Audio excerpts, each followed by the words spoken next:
Hey there, you guys really supported the last video about Rockstar Games facts. So today, I decided to make a separate video just for GTA San Andreas. Enjoy the video. In this desert location, you can spot a glitch in the matrix related to this road sign. It's round on one side, but square on the other. Now I'm going to show you a secret cutscene you've definitely never seen before. In the mission Stowaway, you have to jump onto the plane, take out all the guards, grab a parachute, and then jump off. Nothing unusual, right? But if you do everything as usual and then jump without a parachute, this happens. A secret cutscene.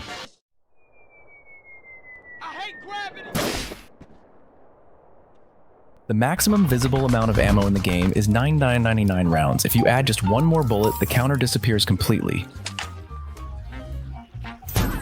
Where exactly is the center of the map? Surprisingly, there's a precise answer. It's this pole in the middle of the field. What's weird is that if you use no clip, you'll see that more than half of the pole is actually underground. Turns out the devs did this on purpose to mark the center of the map, and its coordinates are exactly 000.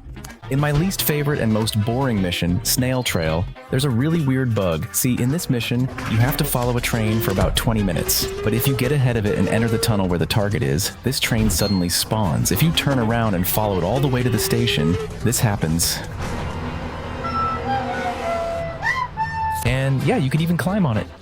Am I the only one who didn't know that if you steal a police helicopter, you can turn the spotlight on and off using caps lock? Weirdly enough, almost no one knows about this feature. If you click the left mouse button on a Grove Street gang member, then press G and aim a camera at him, CJ will actually ask him to pose. Or, if you walk up to him and press tab, the gang member will take a picture of CJ instead. For some reason, Big Smoke's original outfit, a green shirt and black hat, was changed just before the game's release. In an early version, he had no hat and wore a white tank top. I know a lot of people call this the beta version, but that's not exactly correct. On the PS2 game case, you can actually see a screenshot of him wearing a white shirt, and there's even a poster where he has the same look. But instead of deleting his old model, the devs just hid it in the game. If you go to this location, you can find a statue of the original Big Smoke on the upper floor. Only OG fans of my channel know this, but for those who don't, there's a Grove Street gang member with a very familiar voice. Hey dog, what's up? Yeah, that's the voice of the actor who played Franklin in GTA 5. Here's the cool part. The actor who played CJ and the actor who played Franklin are actually cousins. And just recently, during a Kai Cenat stream, they even called CJ's actor and asked him to do something interesting. Oh shit, here we go again. Oh shit, here we go again. An insane detail I never noticed before. If you wear a thermal scope and knock someone out, you can actually see their body slowly cooling down. Everyone knows that to blow up a car with a single bullet, you need to shoot the gas tank. But here's the thing, cars like the Blista or the Glendale don't have a gas tank. So how do you blow them up with just one shot? The answer is weird, you have to shoot the license plate.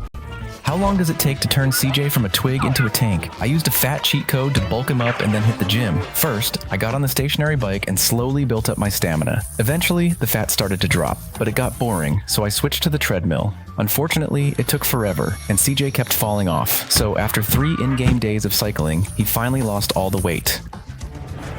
Now, time to bulk up. Unlike stamina, muscle gains don't stack up as quickly, so I trained with light weights across different machines. After 5 in-game days, CJ became ripped. Final result, it takes 8 days to go from skinny CJ to full beast mode.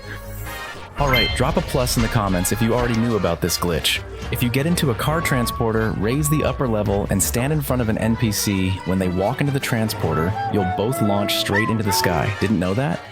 In San Fierro, there's a construction sign with details about a bridge project that got changed in the definitive edition.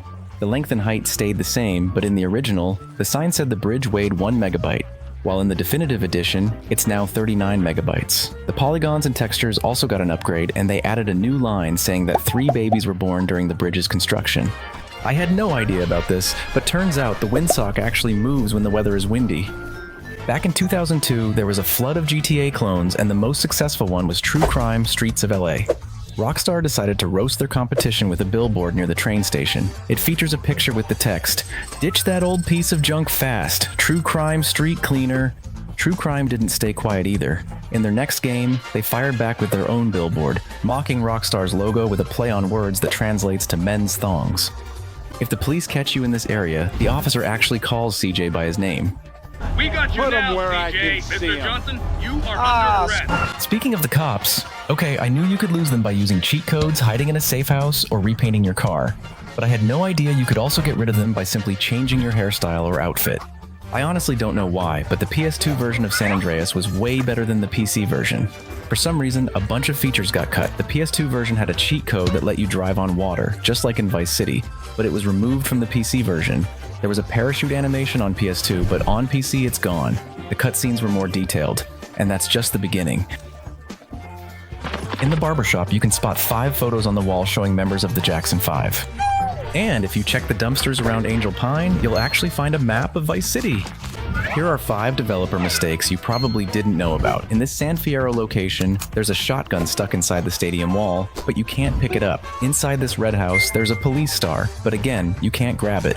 We all know about yellow markers in the game, but for some reason, this watchtower in the desert doesn't have one. However, you can still climb it, just like this building in San Fierro. And in the mission Green Goo during the cutscene, CJ's face glitches out in a really weird way. CJ's driving actually changes as his driving skill improves.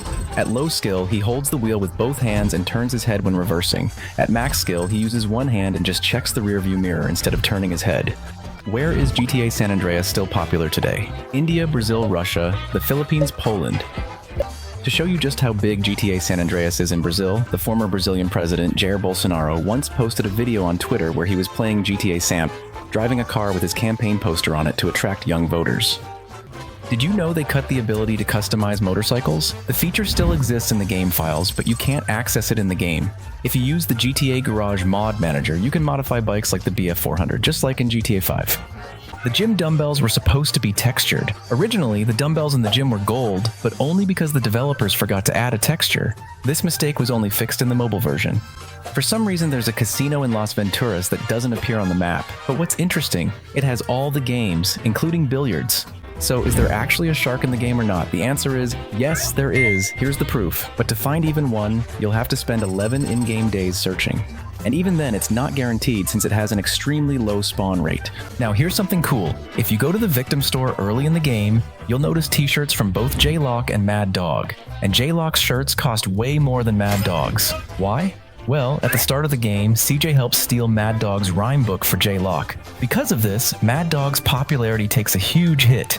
But after the mission Mad Dog's Rhymes, where CJ and Mad Dog expose J-Lock, the situation flips. Now Mad Dog's t-shirts are way more expensive and J-Lock's are worth almost nothing.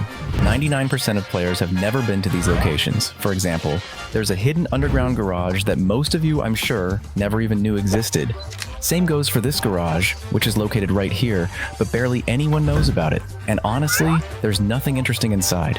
In the desert, there's a secret tunnel where you can actually find a wanted level star. And I'm sure everyone knows about this spot under the hill, but did you know that you can actually climb inside this opening? Most players have no idea. Same with this tree. Yes, you can climb it. And with that, we're done for today. Enjoyed the video? Don't forget to subscribe, smash that like button, and I'll see you in the next one.